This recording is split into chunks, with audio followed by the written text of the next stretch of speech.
j'aimerais vous demander de commenter quelques déclarations supplémentaires de Trump, qui, comme je l'ai dit, sont très nombreuses. Mais pas toutes, d'accord? Pas toutes. Par exemple, il a déclaré qu'il voulait proposer à vous et aux dirigeants chinois de réduire de moitié les budgets de la défense. Que pensez-vous de cette idée? Je sais, et je peux deviner sur quoi cela repose. Probablement sur les calculs d'un centre de recherche britannique qui a estimé les dépenses de défense en parité de pouvoir d'achat. L'année dernière, les États-Unis ont dépensé environ 968 milliards de dollars. Si l'on additionne les dépenses russes et chinoises, on obtient des chiffres comparables. Vladimir Vladimirovitch, nous venons d'assister à votre réunion sur les métaux des terres rares. Excusez-moi, mais je pense qu'en ce moment, tous les journalistes du monde s'intéressent aux métaux des terres rares, mais sous un angle légèrement différent. En effet, les États-Unis, pour le dire très délicatement, insistent fortement pour que Zelensky signe un accord avec eux concernant ses ressources, en guise de paiement pour l'aide fournie à l'Ukraine par l'ancienne administration, l'administration Biden. Comment évaluez-vous les perspectives d'un tel accord? Cela ne nous concerne pas. Je ne l'évalue en aucune manière et je ne veux même pas y réfléchir. Bien sûr, il serait pertinent d'évaluer ces ressources, leur existence réelle, leur quantité, leur valeur, etc. Mais, je le répète, ce n'est pas notre affaire. Notre affaire, c'est ce que nous avons discuté lors de la réunion d'aujourd'hui. Les métaux rares et les métaux des terres rares sont des éléments extrêmement importants, des ressources essentielles pour les secteurs économiques modernes. Jusqu'à présent, nous avons fait peu d'efforts dans cette direction, mais nous devons en faire davantage. L'objectif de la réunion d'aujourd'hui est justement de concentrer, dans un premier temps, les ressources administratives pour travailler dans ce domaine. D'ailleurs, nous serions prêts à proposer une coopération à nos partenaires américains et lorsque je dis partenaires, je ne parle pas uniquement des structures administratives et gouvernementales, mais aussi des entreprises si elles manifestaient de l'intérêt pour un travail conjoint. Il est important de souligner que nous disposons, sans aucun doute, d'une quantité bien plus importante de ces ressources que l'Ukraine. Et je tiens à insister sur ce point. La Russie figure parmi les leaders incontestés en matière de réserve de métaux rares et de terres rares. Nous en avons dans le nord, à Mourmansk, dans le Caucase, en Kabardino-Balkarie, en Extrême-Orient, dans la région d'Irkoutsk, en Yakoutie et en Touva. Ce sont des investissements très lourds en capital, des projets nécessitant d'importants investissements. Nous serions ravis de collaborer avec n'importe quel partenaire étranger, y compris les Américains. D'ailleurs, en ce qui concerne les nouveaux territoires, c'est la même chose. Nous sommes prêts à attirer des partenaires étrangers. Sur nos nouveaux territoires historiques, qui ont réintégré la Fédération de Russie, il existe également certaines réserves. Nous sommes prêts à travailler avec nos partenaires étrangers, y compris américains, aussi dans ces régions. Même dans les nouvelles régions? Oui, bien sûr. Ces derniers jours, nous assistons à une avalanche de déclarations et de discussions, et tout le monde parle de Trump, notamment de la manière dont il insiste fermement pour que Zelensky organise des élections et du fait qu'il affirme que son taux de popularité est de 4%. Les Européens critiquent sévèrement toutes ces déclarations de Trump. D'ailleurs, certains considèrent déjà que l'approche actuelle du président des États-Unis joue plutôt en faveur de la Russie. Qu'en pensez-vous? Est-ce vraiment le cas? Je pense que ce n'est absolument pas le cas. J'ai sur cette question un point de vue qui est totalement opposé à celui que vous venez d'exposer. En réalité, l'actuel dirigeant du régime de Kiev devient une figure toxique pour les forces armées ukrainiennes car il donne des ordres absurdes, non pas motivés par des considérations militaires, mais par des considérations politiques dont les fondements sont d'ailleurs difficiles à comprendre. Et cela entraîne des pertes excessives, pour ne pas dire extrêmement lourdes, voire catastrophique pour l'armée ukrainienne. Il devient également toxique pour la société dans son ensemble. D'ailleurs, cela s'est reflété dans le vote d'aujourd'hui à la Rada, Parlement ukrainien, concernant la prolongation de son mandat. Enfin, il s'est lui-même enfermé dans une impasse avec son décret interdisant toute négociation avec la Fédération de Russie en vue d'un traité de paix. Il a interrompu ces négociations. Pourquoi? Parce qu'il cherche à les éviter. Pourquoi? Parce que si ces négociations commençaient, tôt ou tard et très probablement assez rapidement, il deviendrait nécessaire de lever la loi martiale. Et dès que cela arriverait, il faudrait immédiatement organiser des élections. Aujourd'hui, les élections n'ont pas lieu en Ukraine sous le prétexte de l'état de guerre. Mais si les négociations sont engagées et qu'une levée rapide de la loi martiale devient une nécessité, alors les élections deviendraient inévitables. Et c'est là que réside le véritable problème pour l'actuel chef du régime. Car en réalité, peu importe qu'il ait 4% d'opinion favorable ou un autre chiffre. Ce qui importe, c'est que, selon nos données, qui sont objectives, son taux de popularité est exactement 2 fois inférieur à celui de son principal adversaire politique potentiel. Il s'agit de M. Zaloujny, l'ancien commandant en chef des forces armées ukrainiennes, qui a été exilé à Londres et dont la cote de popularité est 2 fois plus élevée que celle de Zelensky. Et si l'on ajoute à cela un éventuel soutien de ce candidat par d'autres figures politiques, notamment d'anciens premiers ministres ou d'anciens présidents, alors les chances de l'actuel chef du régime de remporter les élections sont absolument nulles. Elles sont égales à 0. Sauf, bien sûr, en cas de manipulation grossière des résultats, mais ce serait alors bien trop visible. C'est pourquoi il est devenu un facteur de désintégration, aussi bien pour l'armée que pour la société et l'État lui-même. Le président américain en exercice, Donald Trump, comprend certainement cela et le pousse vers des élections. À mon avis, son objectif est le suivant. Il veut assainir la situation politique en Ukraine, consolider la société, créer les conditions de survie de l'État ukrainien. Et, au final, cela ne bénéficie pas tant à la Russie. Notre conflit est avec le régime en place qu'à l'Ukraine elle-même. Par ailleurs, le président américain actuel a déclaré qu'il voulait obtenir la paix. D'ailleurs, nous aussi, et ce, le plus rapidement possible. Or, l'actuel chef du régime est un obstacle à la réalisation de cet objectif. Voilà pourquoi, à mon avis, le président des États-Unis adopte cette position. Elle n'a rien à voir avec les intérêts de la Russie, elle vise plutôt à préserver l'État ukrainien. Et nous n'avons aucune objection à cela. Bien sûr, nous préférions que ce territoire ne soit pas utilisé comme une base pour attaquer la Fédération de Russie, qu'il ne serve pas de plateforme hostile à notre pays, et qu'il devienne finalement un État voisin ami. Chaque jour, nous entendons de nombreuses déclarations de Trump, toutes plus variées les unes que les autres. Vous l'avez rencontré à plusieurs reprises, et vous avez récemment eu une conversation téléphonique avec lui. Agit-il sous le coup de l'émotion? Bien sûr que non. Certes, l'actuel dirigeant du régime de Kiev donne des raisons d'exprimer certaines émotions. Mais ce que je viens d'expliquer montre clairement que les actions de Trump sont basées non pas sur l'émotion, mais sur un calcul froid et une approche rationnelle de la situation.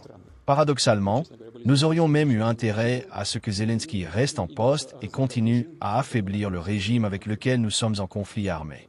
Mais du point de vue du renforcement de l'État ukrainien, il faudrait manifestement agir avec plus d'énergie et dans une direction totalement différente, en amenant au pouvoir des personnes jouissant de la confiance du peuple ukrainien. Selon vous, les Européens comprennent-ils réellement les enjeux actuels autour de l'Ukraine? Il faudrait leur poser la question. Mais à en juger par leurs actions, il me semble qu'ils ne comprennent pas très bien. Cependant, le problème ne se limite pas à cela.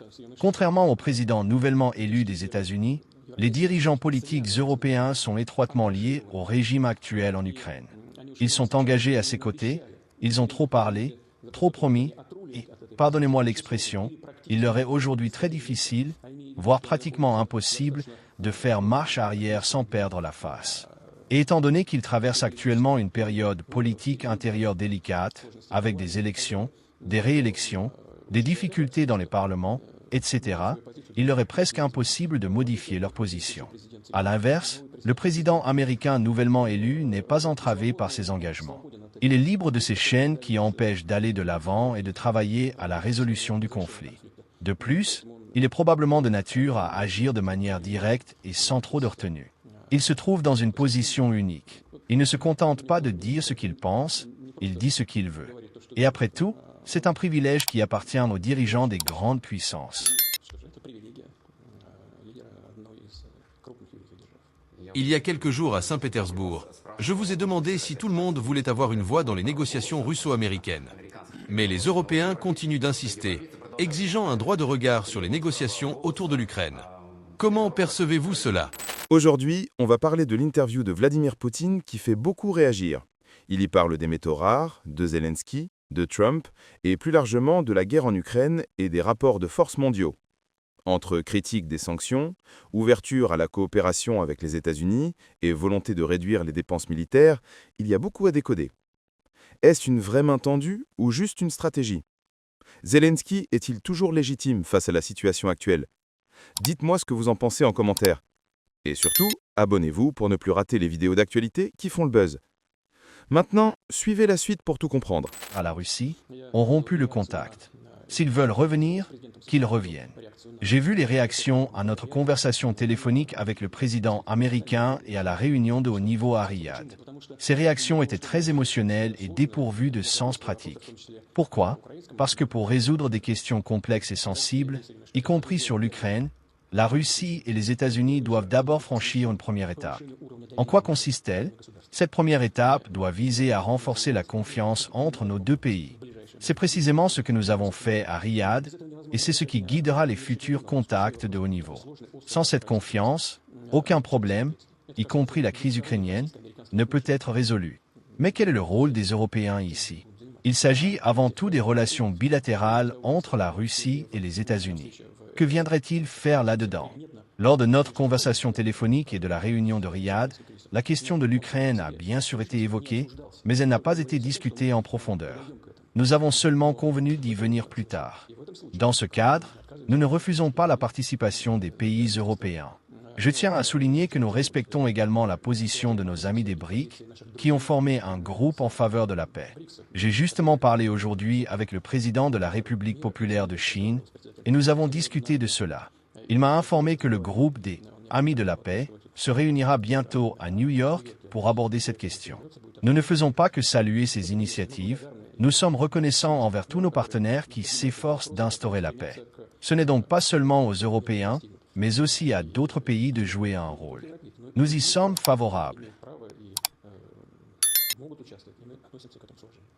J'aimerais vous demander de commenter quelques déclarations supplémentaires de Trump, qui, comme je l'ai dit, sont très nombreuses. Mais pas toutes, d'accord? Pas toutes. Par exemple, il a déclaré qu'il voulait proposer à vous et aux dirigeants chinois de réduire de moitié les budgets de la défense. Que pensez-vous de cette idée? Je sais, et je peux deviner sur quoi cela repose. Probablement sur les calculs d'un centre de recherche britannique qui a estimé les dépenses de défense en parité de pouvoir d'achat. L'année dernière, les États-Unis ont dépensé environ 968 milliards de dollars. Si l'on additionne les dépenses russes et chinoises, on obtient des chiffres comparables. Mais d'abord, il faut vérifier ces calculs. Ceux du centre britannique peuvent être corrects, mais aussi inexacts ou complètement erronés. Il faut examiner cela. Deuxièmement, je ne peux pas commenter la réaction de la Chine. Il y a eu différentes approches de la part des Américains sur les armes stratégiques offensives et d'autres questions très sérieuses. C'est à la Chine d'en décider. Mais nous, avec les États-Unis, nous pourrions en discuter. Nous n'y sommes pas opposés. L'idée semble bonne. Si les États-Unis réduisent leur budget militaire de 50%, nous pourrions en faire de même. Et ensuite la Chine pourrait éventuellement rejoindre l'initiative. Nous pensons que la proposition est intéressante et nous sommes prêts à en discuter.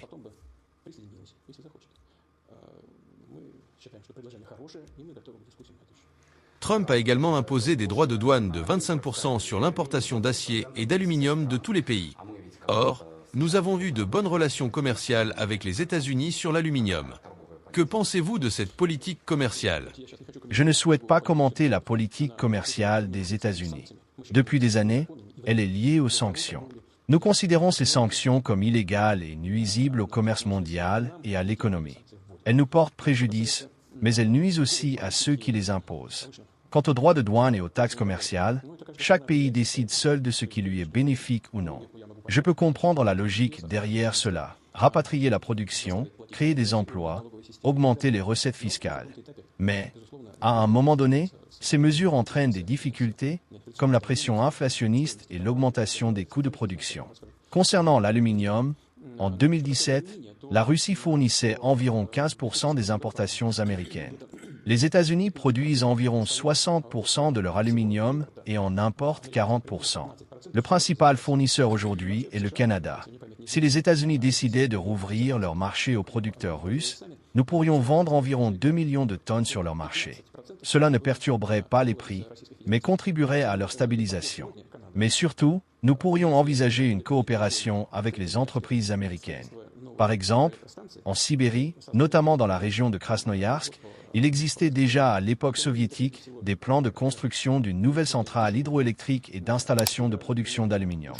L'aluminium dépend avant tout de l'énergie et l'hydroélectricité est à la fois bon marché et écologique. Ces projets existent depuis longtemps. Leur coût est élevé, environ 15 milliards de dollars au prix actuel. Mais nous pouvons y réfléchir. Aujourd'hui, la politique de l'administration américaine vise à relocaliser la production aux États-Unis. Mais si des entreprises américaines travaillaient en Russie, elles en bénéficieraient aussi. Elles réaliseraient des bénéfices importants et l'aluminium serait disponible sur le marché intérieur à des prix concurrentiels. C'est une piste à explorer, tout comme une coopération dans les métaux rares et d'autres domaines, y compris l'énergie. D'ailleurs, il y a quelques minutes, une nouvelle est tombée des États-Unis. Trump a déclaré que les États-Unis et la Russie discutaient de grands projets économiques dans le cadre des négociations sur l'Ukraine. Oui, certaines de nos entreprises sont en contact et discutent de tels projets. Merci beaucoup. Merci.